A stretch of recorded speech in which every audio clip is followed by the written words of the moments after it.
What is going on, YouTubers? Jay here from Maji and Jay. Today we are looking at the latest motorized bike build. This one has been in the make for the past month and a half or so, and it is a very interesting bike. Right now I don't have the official pipe that is going on it.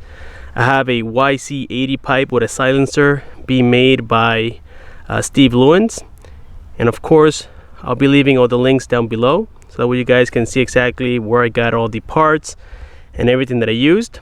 So this one also has the dual brakes on the front and back. We're going to be talking about that in just a second.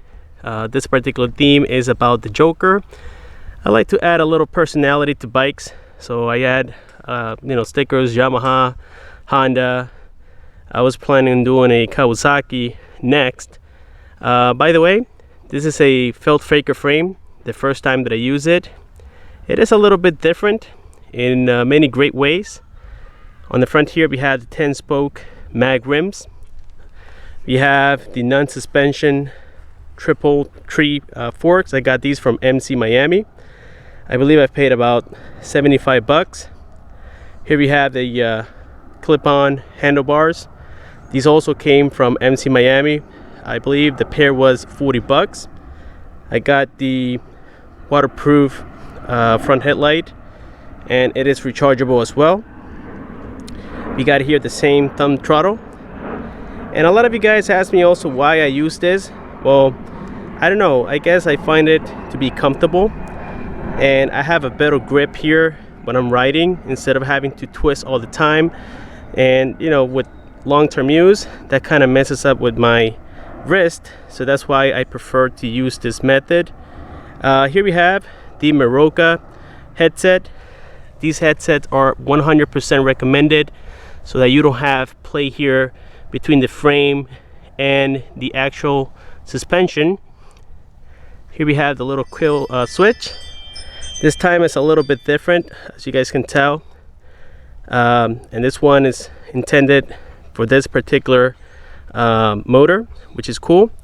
Here we have the clutch with a little pin, as always.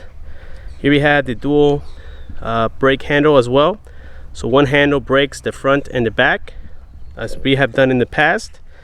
Then here we have the front disc. I left it 160 millimeters.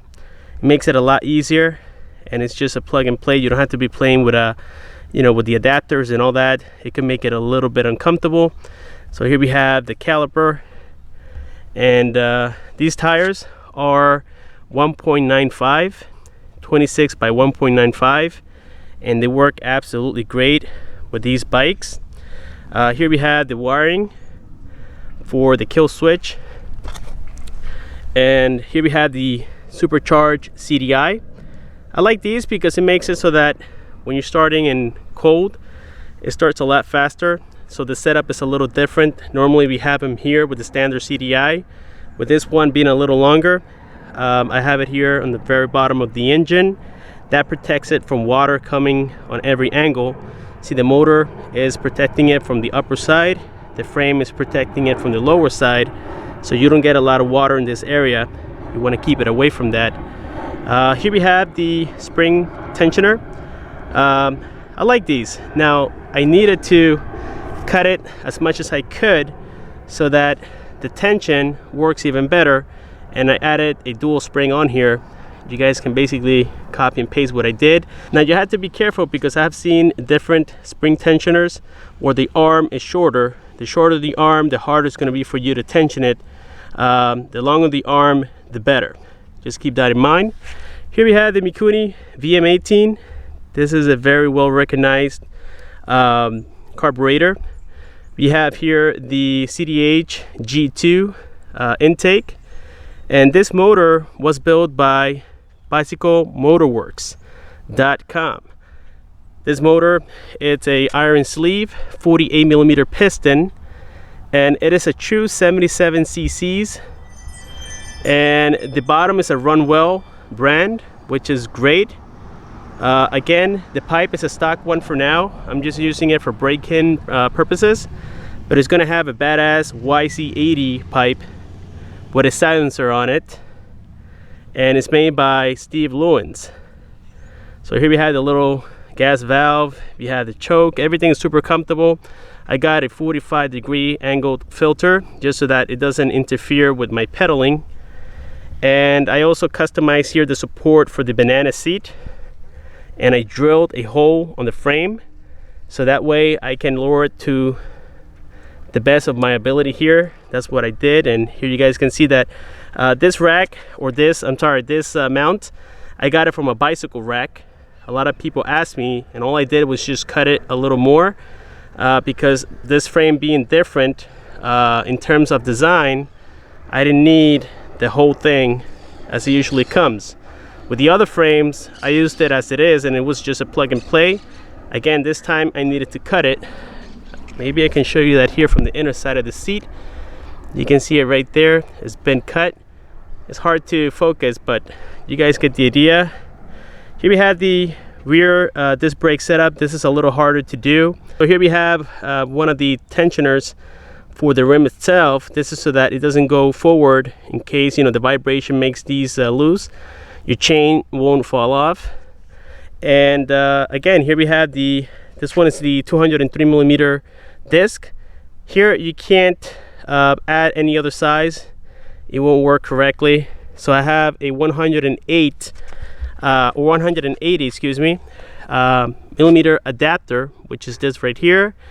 And I got the frame adapter for the caliper from MC Miami. This bike doesn't come with it, at least here on the frame side. So the 32T sprocket came from Russia.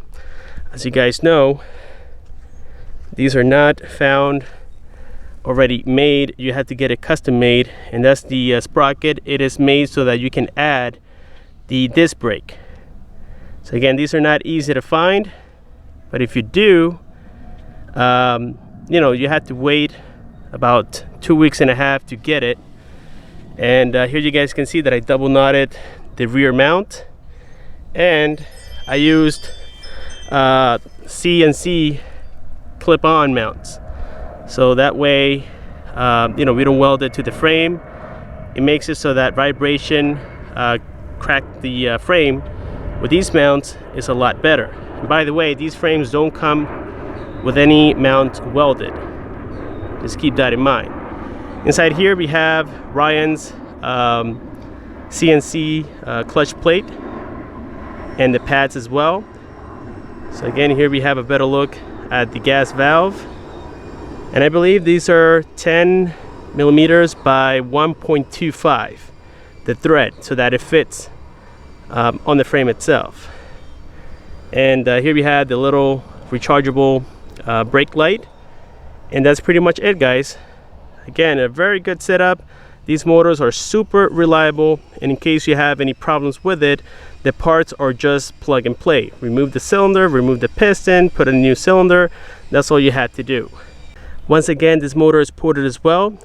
As it is right now, it does about 51 miles an hour. I'm hoping to go a little faster with a new pipe, also known as the expansion chamber, as it gives you the true power band. So I'm assuming this bike is going to do closer to 60 miles an hour when it's all complete. So again, let's go for a ride, and I'll be right back.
There you have it for the test ride on my Joker build. Let me know in the comment section below what you guys think about it. Again, I have provided most of the link down below as well, just for your convenience. So please let me know what you think. I might do an updated video once the pipe arrives. It is the YZ80 pipe. You can search it on eBay. Just type it like that, Y as in yo-yo, Z as in zebra, 80, and you will find exactly the pipe that I'm getting for it. It's coming very shortly. By the way, I decided to install the Y pedal cranks just so that in the event that I decided to upgrade the engine or change it to a 4-stroke, I can do so easily without having to update the frame. So again, let me know what you guys think. Thank you so much for watching, and I'll see you on my next one.